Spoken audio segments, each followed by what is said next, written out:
चलिए बुलेटिन में बात करेंगे डराने वाली भविष्यवाणी को लेकर। पूरी दुनिया इन दिनों ऐसी ऐसी भविष्यवाणियों से डर रही है। अगर ये भविष्यवाणियां सच हो गई तो गजब हो जाएगा।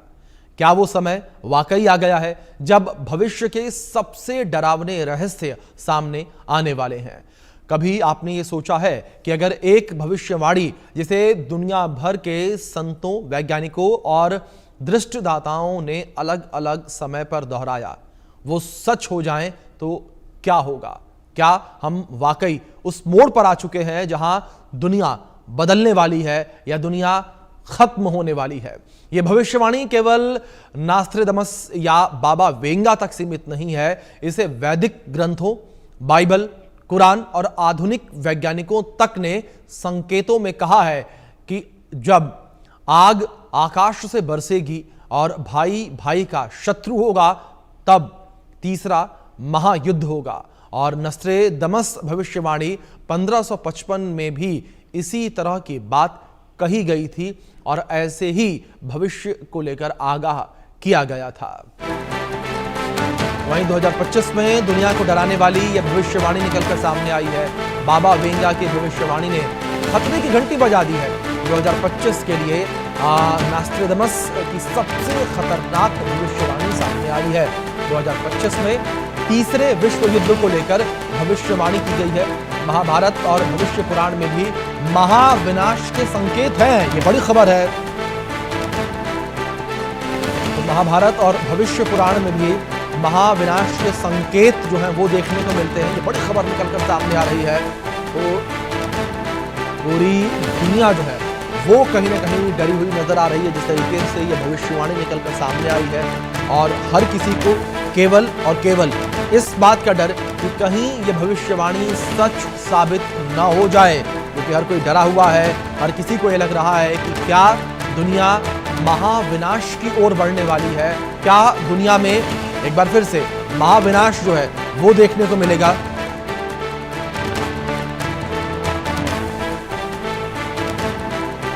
चलिए पूरे मामले को लेकर कुछ जानकारी आप तक और पहुंचाते हैं और अब बात करेंगे कि आखिर किन स्रोतों से यह डरावनी चेतावनी मिलती है। यहां पर नस्ट्राडमस की भविष्यवाणियों को लेकर बात करें तो दूर पूर्व से लाल सितारा आएगा जो आग लेकर आएगा। साल 2025 से 2032 के बीच एक भयानक युद्ध का संकेत है, यानी कि 7 साल बड़े कठिन रहने वाले हैं। बाबा वेंगा की चेतावनी को लेकर बात करें तो बाबा वेंगा ने चेतावनी दी कि साल 2025 के लिए उन्होंने कहा यूरोप अंधकार में डूबेगा, दुनिया एक बार फिर से 2 हिस्सों में बटेगी। महाभारत और भविष्य पुराण को लेकर बात करें तो महाभारत और भविष्य पुराण में भी इसके संकेत मिलते हैं। कलयुग के अंत में भयानक युद्ध का वर्णन मिलता है और जब कलयुग का अंतिम तब एक अत्यंत भयानक और महाविनाशकारी युद्ध होगा। अब बात करेंगे साइंटिफिक वार्निंग्स को लेकर। एआई, बायोवेपन और न्यूक्लियर टेक्नोलॉजी को लेकर बात की जाए तो उसके दुरुपयोग से खतरे की घड़ी है। स्टीफन हॉकिंग्स ने कहा था कि मानवता अगले 100 वर्षों में बची रही तो चमत्कार होगा। यह बड़ी बात उन्होंने कही थी, मानवता को लेकर जिक्र किया था कि अगर अगले 100 सालों तक बची रही तो एक बड़े चमत्कार के रूप में से देखना होगा। तो वहीं भविष्यवाणी सच हो गई तो वो क्या होगा, इसके क्या परिणाम होंगे, इसको लेकर बात की जाए तो पूरे महाद्वीप जल उठेंगे, न्यूक्लियर हथियारों का तांडव देखने को मिलेगा, इंटरनेट और तकनीकी संरचनाएं ठप हो जाएंगी, खाद्यान्न संकट यानी कि खाने पीने का संकट गहरा जाएगा, महामारियां होंगी, शरणार्थी जो हैं उनकी सुनामी आ जाएगी, सत्ता और धर्म का नया संतुलन या पतन देखने को मिलेगा। भारत, चीन, अमेरिका तीनों एक निर्णायक मोड़ पर होंगे। मानवता या तो नया युग पाएगा या पूरी तरीके से मिट जाएगा। जिस तरीके से ये पूरी चेतावनियां हैं ये कहीं ना कहीं लोगों को डराती हैं। इसी विषय पर बातचीत करने के लिए 2 खास मेहमान हमारे साथ जुड़े हैं, 2 जानकार हमारे साथ जुड़े हैं। हमारे साथ retired lieutenant colonel Himanshu Singh ji जुड़े हैं डिफेंस एक्सपर्ट के तौर पर, और हमारे साथ एस्ट्रोलॉजर पंडित ज्ञानेश जी महाराज जुड़े हैं। आप दोनों मेहमानों का बहुत स्वागत है। और इस चर्चा की शुरुआत मैं सबसे पहले पंडित ज्ञानेश जी से करना चाहूंगा। मैं ज्ञानेश जी, अगर को लेकर जिक्र किया जाए और जिस तरीके से वार्निंग्स के यहाँ पर दी गई हैं, तो क्या 2025 में कोई ऐसा युग बनता नजर आ रहा है, कोई ऐसी अशुभ बेला, ऐसा कोई ग्रहों का संयोग बनता नजर आ रहा है जिसमें ये संकेत दिए गए हों कि 2025 में इस तरीके की विपरीत स्थिति पूरी दुनिया देखेगी? देखिए, मैं आपके वो बड़ी स्पष्ट तौर पे ज्योतिष के माध्यम से और जो आप भविष्य पुराण, हमारे पुराण की जो चर्चा कर रहे थे, जी। अगर इन दोनों को मिलाकर के देखा जाए तो तीसरा विश्व युद्ध की लगभग शुरुआत और सुरसुराहट हो चुकी है जी। और तीसरा विश्व युद्ध रोक पाना असंभव है। मैं आपके टीवी चैनल पे बैठ करके पूरी जिम्मेदारी से और पूरी समझदारी से पूरे ग्रह गोचर के नक्षत्र के अनुभव के आधार पर आपको स्पष्ट कर दूं, प्रथम जो विश्व युद्ध स्टार्ट हुआ था वो 28 जुलाई 1914 में हुआ था। उस दिन मंगलवार का दिन पड़ता है जी। और ये जो विश्व युद्ध है 1918 तक, यानी कि लगभग 4 बरस चला था जी। अगर बात करते हैं दूसरे विश्व युद्ध की, तो 1 सितंबर में ये स्टार्ट हुआ था। इस दिन शुक्रवार था, 1 सितंबर 1939 में, जो 45 तक चला था। अगर इन दोनों का पुरानी हिस्ट्री को देखा जाए ज्योतिष के माध्यम से, तो निकल के ये आता है कि जब दूसरा विश्व युद्ध था ये सबसे ज्यादा घातक था। दूसरे विश्व युद्ध में सबसे ज्यादा लोगों का जान और माल की हानि हुई थी। दुनिया ने परमाणु को भी देखा था, दूसरे विश्व युद्ध में परमाणु हथियार भी चले थे। तो कहना मैं ये चाहता हूं ज्योतिष के तौर पर, ग्रह गोचर के तौर पर और भविष्य पुराण के आधार पर, कि जब दूसरा विश्व युद्ध हुआ था, दूसरे विश्व युद्ध को मानव जाति का सबसे बुरा दौर कहा जाता है। उस समय शनि ग्रह जो न्याय के देवता हैं, जैसे हर देश का एक सुप्रीम कोर्ट का जज होते हैं, सारे देशों के इंटरनेशनल कोर्ट के जज होते हैं जो न्याय देते हैं, ठीक ऐसे ही संसार को और प्रकृति को जो न्याय देने का कार्य करते हैं वो शनिदेव करते हैं। ऐसा मैं नहीं कह रहा, हमारे शास्त्र कहते हैं। तो जब जब शनिदेव का नीच राशि में गोचर होता है तब तब ऐसा माहौल जरूर तैयार होता है। आपको मैं बड़े स्पष्ट शब्दों में लास्ट लाइन में बहुत गहरी बात सुना दूं। ये शनि महाराज आने वाले 2.25 वर्षों में अपनी नीच राशि में प्रवेश करने जा रहे हैं और ये बात सारे ज्योतिषी मानते हैं। ये शनि का नीच राशि में गोचर में होना प्रवेश, मतलब पंडित जी जिस तरीके से आपने जिक्र किया, यहाँ पर एक बड़ी चेतावनी आप भी यहाँ पर कहीं ना कहीं देते हुए नजर आ रहे हैं पूरे विश्व को। इसी के साथ मैं हिमांशु जी आपका रुख करना चाहूंगा। हिमांशु जी, अगर पंडित ज्ञानेश जी को अगर हम सुने और तमाम जो भविष्यवाणियां उनको देखे सुने, तो यहाँ पर पूरे विश्व के लिए एक चेतावनी है। लेकिन हिमांशु जी, मैं आपसे समझना चाहूंगा, जो स्थिति इस वक्त पूरे विश्व में बनी हुई नजर आ रही है, जिस तरीके से कई देश आपस में इस वक्त लड़ते नजर आ रहे हैं, लगातार हमले होते नजर आ रहे हैं, क्या ऐसी स्थिति में आपको लगता है कि तीसरा विश्व युद्ध जो है वो अब मुहाने पर है? अभिषेक जी, अगर देखिए हम ये कहें कि बहुत सारे लोगों का ऐसा कहना होता है कि हम एस्ट्रोलॉजी को नहीं मानते हैं या भविष्यवाणियों को नहीं मानते हैं। अगर वो ये ना भी माने तो भी अगर हम देखें तो आजकल जो जियोपॉलिटिकल रिस्क के जो सिग्नल्स हैं, जो हम पिछले कई महीनों से देख रहे हैं, तो अगर उसको भी माने तो ये बहुत ही स्वाभाविक है कि विश्व जो है इस समय बहुत ही चिंता के समय से गुजर रहा है। जिस हिसाब से रशिया और यूक्रेन की लड़ाई चल रही है, ताइवान को चीन निगलने की तैयारी में है। अगर ऐसा होता है तो अमेरिका ताइवान के साथ खड़ा होगा। दूसरी तरफ से मार्क रूटे का बयान आया है, जो उन्होंने कहा है कि अगर चाइना और रशिया साथ में लड़ते हैं तो ये विश्व के लिए खतरनाक हो सकता है। और रशिया ने एक क्लियर वार्निंग दी है कि अगर यूक्रेन को नाटो से लंबी दूरी के हथियार मिलते हैं और अगर उन पे लंबी दूरी के हथियारों के साथ में अगर हमला किया जाता है तो वो सीधे सीधे नाटो का आक्रमण रशिया पे माना जाएगा। इजराइल का देखिए ईरान के साथ में जो संबंध, अभी हमने पिछले जो 12 दिन का युद्ध देखा था, वो चिंता का विषय है। पाकिस्तान हमें बार बार उकसा रहा है, हालांकि इस समय हमारी युद्धबंदी उनके साथ चली हुई है। तो कहीं ना कहीं अगर आप वर्ल्ड ऑर्डर को भी देखें तो पहले से बहुत बदल चुका है। और मैं एक और चीज का इसमें जिक्र करना चाहूंगी। बर्टन रसल की एक किताब है जो उन्होंने 1920 में लिखी थी, द प्रॉब्लम ऑफ चाइना, जिसमें इन्होंने बहुत क्लियरली कहा था कि अगले 200 साल तक चाइना जो है दूसरी विश्व शक्ति के रूप में उभरेगा। अमेरिका के बाद में it is going to be the second biggest power. और हम देख रहे हैं, ये तो बहुत पुरानी किताब नहीं है, देखिए तो सिर्फ 100 साल पुरानी किताब है। तो भी अगर आप देखें तो काफी कुछ विश्व में परिवर्तन हुआ है, और इस समय युद्ध के मुहाने पर पूरा विश्व खड़ा है। इस समय जरूरत है कि हम अपनी डिटरेंस पावर को बढ़ाएं, साइबर वॉर के लिए प्रिपेयर रहें, स्पेस वॉर के लिए प्रिपेयर रहें, कि जरूरी नहीं है कि जंग सिर्फ आप बॉर्डर पे लड़ें, लेकिन बहुत सारे ऐसे क्षेत्र हैं जिनमें की लड़ाइयां लड़ी जा रही हैं इस समय। इवन की इकोनॉमिक अगर मंदी आती है, विश्व रिसेशन से भी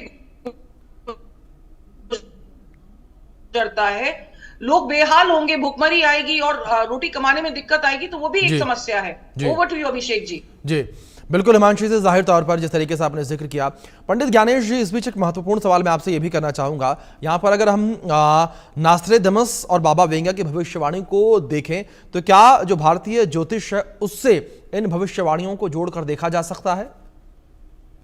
देखिए, ज्योतिष एक अपने आप में एक साइंसी ही है, विज्ञान ही है। चाहे उसको बाबा बेगा करें या भारत की ज्योतिष को देखा जाए, ज्योतिष एक साइंस है। और मैं आपको अभी जो शुरुआती में अपनी जो मैं बातों में आपको समझा रहा था कि शनि देव का नीच राशि का जो गोचर होता है वो संसार के लिए हितकारी नहीं होगा, क्योंकि शनि सीधे मंगल के घर में जाएंगे। और ये जो तीसरा विश्व युद्ध होना है, ये संसाधनों को लेकर के, जैसे हमारे अभी साथी बोल रही थी, चाइना के बारे में बात कर रही थी, उनकी बात से भी मैं बेहद सहमत हूं। और उनका जो कहना था वो साइंस से और स्थिति को देख करके था, और मेरा कहना है वो विज्ञान ज्योतिष से जोड़ करके, और दोनों बातों का मतलब एक ही है, चाहे कान को ऐसे पकड़ो या कान को ऐसे पकड़ो, माहौल बनने लग चुका है। और दूसरे विश्व युद्ध में लगभग 7 करोड़ 30 लाख लोगों की जान गई थी, और ये विश्व युद्ध उससे भी ज्यादा खतरनाक होने वाला है। और ये विश्व युद्ध अधिकतर संसाधनों को लेकर के होगा, और ये भविष्यवाणी सत्य साबित होने की प्रबल संभावना है। आप इस वीडियो को अपने स्टोरेज में, जो भी आपका जो डाटा रिकॉर्ड रहता है, आप उसको रखिएगा। आज की ये बात आने वाले लंबे 100-200 साल नहीं, आने वाले 2-2.5 वर्ष में तीसरे विश्व युद्ध की शुरुआत तो लगभग समझो सुरसुराहट हो चुकी है। आप देखने को भी आपको मिल सकता है। जी पंडित ज्ञानेश जी, बड़ी महत्वपूर्ण बात आपने कही, लेकिन इस बीच एक बड़ी खबर निकलकर सामने आ रही है। मैं आप दोनों मेहमानों से रिक्वेस्ट करूंगा कि प्लीज आप दोनों बने रहें मेरे साथ। ये बड़ी जानकारी अपने दर्शकों तक हम पहुंचा दें, जहां नाटो चीफ का तीसरे विश्व युद्ध को लेकर बड़ा दावा सामने आया है। तीसरे विश्व युद्ध को लेकर मार्क रूटे का बड़ा बयान सामने आया। जिनपिंग पुतिन को नाटो देशों पर हमला करने का काम सौंपेंगे। चीनी राष्ट्रपति शी जिनपिंग ताइवान पर आक्रमण करेंगे। पुतिन को जिनपिंग फोन करेंगे और डबल अटैक होगा। ये जानकारी जो है वो निकलकर सामने आ रही है। जिस तरीके से जहां एक और ये भविष्यवाणियां निकलकर सामने आ रही हैं, तो दूसरी ओर इस तरीके से एक बड़ा दावा नाटो चीफ के द्वारा जो है वो किया जा रहा है। और अपने आप में जिस तरीके से भविष्यवाणियों का जिक्र हम कर रहे हैं, वो कहीं ना कहीं एक बार को सच साबित होती हुई भी थोड़ी थोड़ी यहाँ लगती नजर आ रही हैं। कर्नल हिमांशु जी, मैं आपका रुख करना चाहूंगा। अगर बात यहाँ पर की जाए 2025 को लेकर, तो क्या 2025 में रूस, अमेरिका, चीन या नाटो के बीच सैन्य टकराव का कोई संभावना बनती हुई आपको नजर आ रही है, जो फिलहाल मौजूदा समय में तस्वीरें देखने को मिल रही हैं, उन्हें देखने के बाद? देखिए, अभी रिसेंटली चाइना एंड रशिया ने जॉइंट एक्सरसाइजेस भी की हैं साउथ चाइना सी में और येलो सी में। और आप देखिए तो जो सैन्य गठबंधन है वो काफी हद तक इस तरीके से किए जा रहे हैं कि आपके पास जो भी चीजें अवेलेबल नहीं है, जो भी सैन्य सामग्री आपके पास अवेलेबल नहीं है, उसको आप दूसरी कंट्री से लेके अपने आप को बहुत ज्यादा बढ़ाए। अभी आप देखिए तो इकोनॉमिक प्रोग्रेस के साथ साथ हर एक कंट्री अपने आप को सैन्य तौर पे बहुत मजबूत कर रही है। नॉर्थ कोरिया ने परमाणु परीक्षण किए। ईरान लगातार कोशिश कर रहा है कि वो परमाणु हथियारों का जो अपना न्यूक्लियर संवर्धन है वो बढ़ा के न्यूक्लियर वेपन्स बनाए। और 400 केजी उसका न्यूक्लियर एनरिच्ड यूरेनियम कहां गया वो हमें आज तक नहीं पता चला है। तो अगर इस तरह की चीजें हो रही हैं, और अगर रशिया और China they are coming together against the NATO countries, America लगातार देखिए जो जिस तरह से हथियार बांट रहा है पूरे विश्व को, तो कहीं ना कहीं हर कोई कोशिश कर रहा है कि युद्ध को बढ़ावा दिया जाए। भले ही अभी नेतन्याहू ने रेकमेंड किया है for Nobel peace prize Trump को, लेकिन अगर आप देखें तो ट्रंप है जो बहुत ज्यादा उकसाते हैं कंट्रीज को लड़ाई करने के लिए। और ये एक नेल्सन मंडेला का बयान है कि अगर 2 देश लड़ रहे हैं तो ध्यान रखिएगा अमेरिका एक देश में होके आया है। So America is one country on one, एक तरफ जो बात करता है शांति की, लेकिन दूसरी तरफ वो पूरे विश्व में हथियारों की होड़ को बढ़ावा दे रहा है, वो अपने हथियार लगातार बेच रहा है। और अब देखिए, मैं भारत की ही बात करूंगी तो भारत भले ही आज की तारीख में बहुत सक्षम है, लेकिन भारत जैसा शांति प्रिय देश भी आज की तारीख में अपने देश में मेक इन इंडिया के तहत बहुत सारे हथियार बना रहा है और बेच रहा है जी। तो कंट्रीज जो बहुत छोटी छोटी थी, और कुछ तो युद्ध हैं जो हमें पता है क्योंकि वो नेशनल टीवीज पे आ रहे हैं, इंटरनेशनल टीवीज पे आ रहे हैं, लगातार उनके बारे में चर्चा है तो हमें पता है। लेकिन 10 से ज्यादा ऐसी कंट्रीज हैं जिनकी चर्चा नहीं हो रही है, specially in Africa and all, और वो भी लगातार युद्ध कर रही हैं, गृहस्थ युद्ध की स्थिति वहां पे लगातार बनी हुई है। तो मैं बहुत सरप्राइज नहीं होंगी अगर पंडित ज्ञानेश जी महाराज जो कह रहे हैं वो भविष्य में हमें देखने को मिले। बिल्कुल, तो इवन एज अ मतलब हिमांशु जी अगर बात ज्योतिष से हट कर की जाए, जो मौजूदा तस्वीरें देखने को मिल रही हैं, उन तस्वीरों को देखने के बाद भी आप भी यही आंकलन कर रही हैं कि ऐसा होना संभव है, और अगर ऐसा होता है तो हमें हैरान होने की जरूरत नहीं है। पंडित ज्ञानेश जी, मैं आपका रुख करूंगा। आप अगर हम इस भविष्यवाणी को देखें तो इसमें एक लाइन कही गई है, भाई ही भाई का शत्रु होगा। तो इससे क्या मायने निकाले जाएं? क्या ये पारिवारिक रिश्तों में बिखराव का संदेश है, या फिर जो देश है, देशों में बिखराव को लेकर ये संकेत दिया गया है? अभिषेक जी, जो आप भविष्यवाणी भाई भाई की कर रहे हैं, भाई भाई का मतलब सगे भाई से नहीं होता। भाई भाई का मतलब एक देश भी दूसरे देश का एक भाई जैसे ही संबंध होते हैं। और इसका मतलब चाहे वो पारिवारिक, एक परिवार को अगर हम देश को एक परिवार को एक देश की तरह माने, तो जैसे मान लो घर के दो भाई, ऐसे ही देशों की स्थिति को इसमें दर्शाया गया है। शब्दों का तापमान होता है, शब्दों की गर्मा बहुत होती है, तो उसमें कहने का समझाने का मतलब यही है कि जैसे भाई भाई देशों की अगर हम चर्चा करते हैं, जैसे मैं ज्यादा वैसे ये राजनीति के बारे में जितना हिमांशी जी जानती हैं, देशों के बारे में मुझे इतनी जानकारी नहीं है। हम बात करें जैसे अमेरिका की, अभी हमारी हिमांशी बहन बात कर रही थी, साथ में यूक्रेन को ले लें या रसिया को ले लें, या इस समय मित्रता हो रही है रूस की चाइना को ले लें, यानी कि जो चिंगारी निकलेगी। जब आपने डिबेट की स्टार्ट की थी तो आपने एक भविष्यवाणी की चर्चा की थी कि एक लाल तरीके की आग निकलेगी। तो उनमें ये जो भाई भाई का मतलब है, भाई का मतलब ये कि इस समय रूस और चाइना भाई भाई बन रहे हैं, इनकी वजह से कोई कारण बन जाए। भाई भाई कहने का शब्द का मतलब ये निकलता है मेरे आधार पर। जी बिल्कुल हिमांशु जी, बिल्कुल हिमांशु जी, मैं आपका रुख करूंगा। और यहाँ पर अगर तीसरे विश्व युद्ध को लेकर जिस तरीके से चर्चा हो रही है, यहाँ पर भारत को लेकर मैं सवाल करना चाहूंगा। भारत की रक्षा प्रणाली को लेकर बात की जाए तो लगातार ये कहा जा रहा है कि भारत की रक्षा प्रणाली दिन प्रतिदिन, हिमांशु जी, और भी ज्यादा मजबूत होती जा रही है। लेकिन जब तीसरे विश्व युद्ध जैसी स्थितियां आएंगी, क्या वैसी स्थितियों से निपटने के लिए जो मौजूदा हालात हैं वो सही हैं? क्या मौजूदा समय में भारत उतना सक्षम है कि ऐसी स्थितियों से निपट सके? अभिषेक जी, मैं बहुत कन्विक्शन के साथ ये कह सकती हूँ, हाँ जी, हम सक्षम हैं। मैं इसलिए भी कह सकती हूँ, देखिए, जब यूक्रेन रशिया का वॉर 3 साल पहले शुरू हुआ था तो पूरा विश्व जो है तेल के संकट से जूझ रहा था, लेकिन उस समय हमारे मंत्री जी थे हरदीप पुरी, उन्होंने पूरे देश को आश्वासन दिया था कि आपको परेशान होने की जरूरत नहीं है, हमारे पास और भी रिसोर्सेज हैं। पूरे विश्व में जब मंदी का समय आया पिछले कुछ समय पे, हमारा रुपया जो है फिर भी मजबूत रहा है, हमारे गोल्ड के रिजर्व्स बहुत अच्छे हैं, हमारे जिस तरह से लैपटॉप धारी जो नई सेना है, हमारी बच्चे जो हैं एआई वाले, ये साइबर स्पेस में और एआई के डोमेन में बहुत अच्छा काम कर रहे हैं। भारतीय सेना की तो बात करने की आवश्यकता ही नहीं है, वो इतनी डिसिप्लिन और इतनी अच्छी फौज है कि विश्व में उसके बराबर की कोई फौज नहीं है। और हथियारों में भी अगर आप देखें तो अब हम आत्मनिर्भर काफी हद तक हो गए हैं। हमारे पास पहले तो सिर्फ टैंक वगैरह बनते थे, लेकिन अब जो है जहाज भी हम अपने ही बना रहे हैं। देखिए, तेजस है जो हमारा इंडिजिनस प्रोडक्ट है। तो कहीं ना कहीं अगर आप चारों तरफ से देखें तो ये तो मैं सिर्फ सेना की बात की है, अगर आप राजनीतिक और कूटनीतिक स्तर पर भी देखें तो हमारी पॉलिसी में बहुत चेंज आया है। अब हम प्रीएम्प्टिव स्ट्राइक्स कर रहे हैं। बिल्कुल, पहले जो हम सिर्फ भर्त्सना करते थे या कड़ी निंदा करते थे, अब कड़ी निंदा से हम कड़े एक्शन पे आ गए हैं। बिल्कुल, तो मुझे लगता है कि भारत किसी भी आने वाले खतरे से निपटने के लिए तैयार है, लेकिन फिर भी मैं ये कह सकती हूँ कि हमारी 7,500 मीटर की तो सी की जो है बॉर्डर लाइन है, we need to secure that. जो हमारे नॉर्थ ईस्ट के एरियाज हैं जहां चाइना जो है बहुत ज्यादा आग गड़ा के बैठा हुआ है, we need to secure that. और पाकिस्तान से तो हमारा जो भी रिश्ता है वो पूरा विश्व विदित है, तो उसमें भी मुझे लगता है कि we need to secure the borders.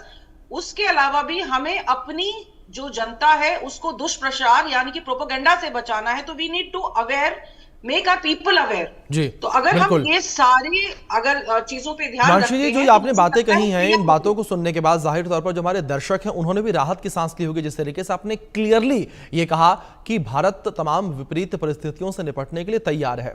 पंडित ज्ञानेश जी, मैं आपका रुख करूंगा, 2025 को लेकर बात करूं आपसे मैं, तो पंडित ज्ञानेश जी आप किस तरीके से देखते हैं 2025 में कौन कौन से ग्रह जो हैं उनमें परिवर्तन देखने को मिल रहा है और इस परिवर्तन का दुष्प्रभाव जो है उस साल में पड़ता हुआ नजर आएगा? देखिए, ये जो 2025 बरस है, अगर इसको हम अंक ज्योतिष से, न्यूमरोलॉजी से देखते हैं तो 2025 यानी कि 2 + 2 + 5 9, ये 9 नंबर का अंक है जिसको ज्योतिष में मंगल ग्रह का नाम दिया जाता है। और मंगल इस समय केतु के साथ चल रहे हैं और मंगल ही दंगल करा रहा है। ये बात बड़ी जिम्मेदारी से और बहुत, ये जो भी मैं ज्योतिष की आपको बातें बता रहा हूँ आपके चैनल पर बैठ करके, ये पाखंड वाली नहीं बल्कि एक साइंस के आधार पर बता रहा हूँ। जब मंगल केतु साथ में आए थे उसी समय ये भविष्यवाणी होगी थी कि अग्निकांड बढ़ेंगे, जहाजों का टकराना बढ़ेगा और उसके बाद लगातार जहाजों के एक्सीडेंट, अग्निकांड दिखे। ऐसे अगर 2025 को हम सीधे तौर पे देखें तो ये बरस अग्नि तत्व हिंसक रूप से है, जैसे लड़ाइयां भारत पाकिस्तान की हुई, साथ में लंबे समय से यूक्रेन रसिया की चल रही है, फिर इजराइल की चल रही थी, साथ में इजराइल गाजा का या फिलिस्तीन का जो मामला था वो घूम करके ईरान की तरफ बढ़ गया। तो ये जो बरस है ये युद्ध का ही बरस है, जो मंगल का बरस है। मंगल जो है वो सेनापति है, जो हमारी हिमांशी जी बैठी है डिफेंस से, मंगल भी एक सेना है। अगर हमसे कोई ज्योतिष में सवाल पूछता है कि हम आर्मी में जा पाएंगे, तो हम सीधा मंगल ग्रह को देखते हैं कि इनका मंगल कैसा है ज्योतिष के आधार पर। तो ये बरस मंगल का है, सेना का है, युद्ध का है, ताकत का है। लेकिन इन सब में जैसे हिमांशी जी ने कहा कि भारत सुरक्षित है। दोनों विश्व युद्धों में भारत चाहे उस समय स्वतंत्र नहीं था, ब्रिटिश साम्राज्य के अधीन था, इसलिए भारत डायरेक्ट नहीं इनडायरेक्टली भारत की सेनाएं दोनों विश्व युद्धों में लड़ी थी। उस समय भारत डायरेक्ट नहीं लड़ा था। ऐसे ही तीसरे विश्व युद्ध में भी भारत एक शांति का दूत, एक शांति के रूप में या पूरे विश्व को एक शांति का मार्ग दिखाता हुआ ही आपको दिखाई देगा। बिल्कुल। पंडित ज्ञानेश जी, जिस तरीके से आपने भी ये इशारा किया एक और कि हाँ ऐसी बड़ी अनहोनियां शायद हमें देखने को मिल सकती हैं, दूसरी ओर हिमांशी जी ने भी इस बात का जिक्र किया कि जो पूरे विश्व में तस्वीरें बनी हुई नजर आ रही हैं, जो स्थिति बनी हुई नजर आ रही है, उन स्थितियों को देखा जाए तो इसकी संभावनाएं काफ़ी जटिल हैं कि विपरीत परिस्थितियां लोगों को देखने के लिए मिल सकती हैं। अब देखने की बात यहां पर यह होगी कि आने वाले दिन 2025 के कैसे रहने वाले हैं और कौन सी विपरीत परिस्थितियां हैं जिसका सामना दुनिया भर के लोगों को करना पड़ेगा।